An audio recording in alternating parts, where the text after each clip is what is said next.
জায়গাটা কেমন হবে না হবে, কারণ সমুদ্রে সেরকম কিছু দেখতে পাইনি ভিডিওতে, কোনো ভিডিওতেই।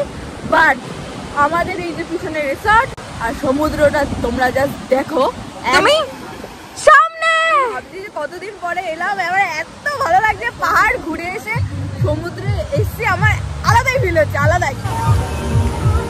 এই মৌসুমী আইল্যান্ডে আসার জন্য আমরা শিয়ালদা থেকে নামখানা লোকাল ধরেছিলাম, যেটার ফার্স্ট ট্রেন ছিল 5টা 20-তে। নামখানা স্টেশনে আমরা সকাল 8টায় নেমে গেছিলাম।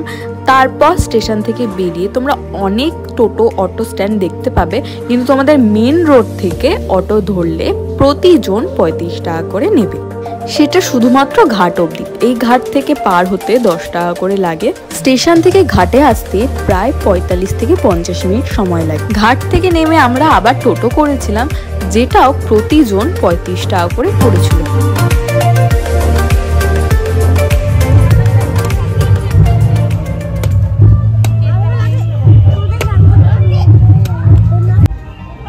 এটা আমাদের ওয়েলকাম ড্রিঙ্কস।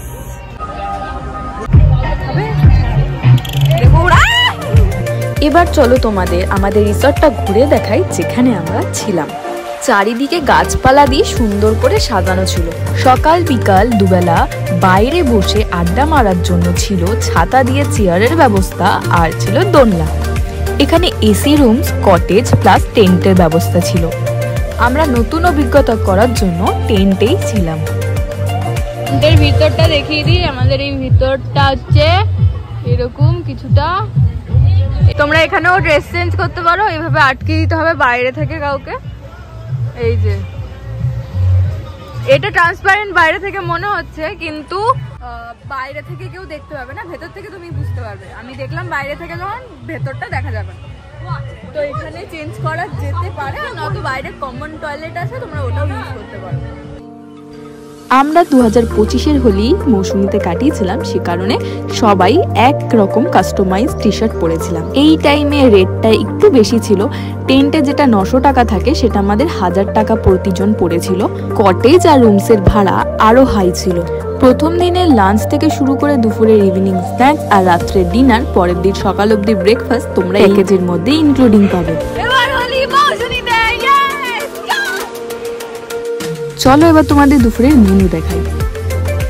লেবু, কাঁচা লঙ্কা, শসা, পেঁয়াজ এসব দেওয়ার পরে চলে আসবে দারুণ গরম গরম জিরা রাইস, ডাল, ভাজা আর এক রকমের তরকারিও থাকবে। আর থাকবে একটা বড় সাইজের পমফ্রেট মাছ, যেটা ঝোলটা খুবই পাতলা হয়েছিল।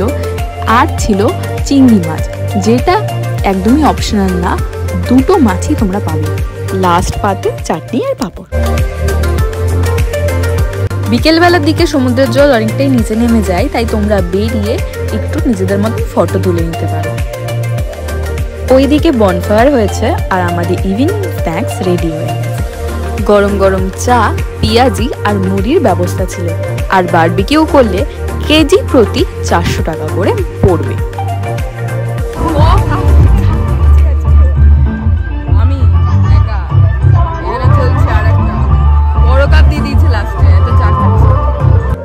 এখানে আমাদের অর্ডার 4 কেজি মাংসের বারবিকিউর প্রস্তুতি চলছে।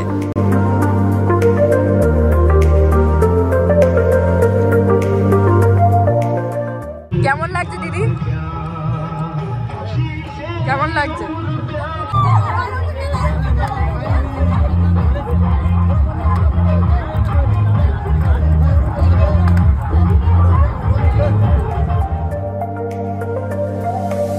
রাতের বেলা ভাত রুটির দুটোরই অপশন ছিল। আমি ভাত চুজ করেছিলাম, তার সাথে ডাল আর আলু ভাজা দিয়েছিল। এবার আছে চিকেন, যদি তোমরা চিকেন না খাও তার সাথে 100 টাকা এক্সট্রা পে করলে তোমরা মাটন পেয়ে যেতে পারো।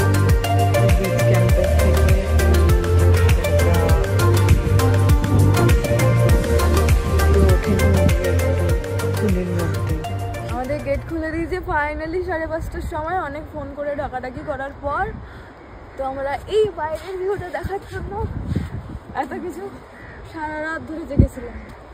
মানে আমরা যে সকালবেলা উঠে বেশিক্ষণ তো থাকবো না, যেহেতু আমরা একদিনের জন্য এসেছি, তো শুধুমাত্র বেশিক্ষণ বিচের এখানটা থাকবো বলে আমরা সারা রাত জেগে রয়েছি, যাতে ঘুমিয়ে পড়লে মানে জানি আর উঠতে পারবো না সেখানে, এর জন্য জেগে থাকাটাই বেটার। চলো তাড়াতাড়ি। তোমরা শুটকি মাছ খাবে? তোমরা জানো শুটকি মাছ কিভাবে বানানো হয়? তোমাকে আমি দেখাচ্ছি, চলো লুকিয়ে লুকিয়ে দেখাবো, ঠিক আছে? এটা দেখার পর আমার মনে হয় না তোমরা শুটকি মাছ খাবে, আর যারা খাবে তারা মহান মানুষ। শুটকি মাছ রাখা, কাক বসছে, নোংরা বসছে, আর এখানে উনি মাছ শুকাচ্ছে। খাবে পরে শুটকি মাছ খাবে। এখন আমরা সকালে সি বিচ থেকে ঘুরে এসে চা নিয়ে বসে গেছি, শুধু আমি আর আমার বোনু, আর কেউ ঘুম থেকেই ওঠেনি। খা খা। হ্যাঁ, আমরা রেডি হয়ে এখন বসে আছি। আর সমুদ্র যেরকম বললাম সামনে চলে এসছে, সকালবেলা সামনে চলে আসে, মানে জোয়ারের টাইম মনে হয় কি জানি না আমি, কিন্তু দুঃখের বিষয় এখানে একদিন আসলে একদমই পোষাবে না। গাড়ি এত জার্নি করে এসে এখানে একদিনের জন্য একদমই পোষাবে না। আর এনভায়রনমেন্টটা এতটাই ভালো যে তোমাদের কোনো মতেই একদিনে পোষাবে না। তো কমসে কম 2 দিন হাতে নিয়ে আসো, কারণ 2 দিনের বেশি এখানে দেখার কিছু নেই। তো এখন ব্রেকফাস্টের জন্য ডাকবো, চল ব্রেকফাস্ট। এরপর চলে আসলো আমাদের সকলের ব্রেকফাস্ট। খাওয়ার জায়গা অনেক ভিড় ছিল বলে আমরা বাইরেই বসে পড়েছিলাম। ব্রেকফাস্টের অপশনে লুচি আর মুড়ি ছিল, তার সাথে তরকারি, তার সাথে দেবে একটা করে ডিম সিদ্ধ আর একটা করে মিষ্টি। লুচিটা খেতে একদমই পাপড়ের মতো ছিল, তোমাদের আওয়াজটা শোনাচ্ছে। এর জন্য একটা লুচি খেয়ে আমি মুড়িতে শিফট করি। আমি কোনো দিনও মুড়ি তরকারি খাইনি, কিন্তু সেদিনকে খেলাম আর আমার খুব ভালোই লেগেছিল। তোমরা চাইলে আলাদা করে ওদের কাছে এগ পোচ অথবা অমলেটও করে নিতে পারো। তো তোমাদের পুরোটাই দেখালাম কাল থেকে কিভাবে আসলাম, খেলাম দিলাম। তো আজকের ভিডিওটা এটুকুই। ভালো লাগলে ভিডিওটা একটা লাইক করে দিও, চ্যানেলটাকে সাবস্ক্রাইব করে দিও, আর বন্ধুদের সাথে আসতে হলে ভিডিওটা শেয়ার করে দিও।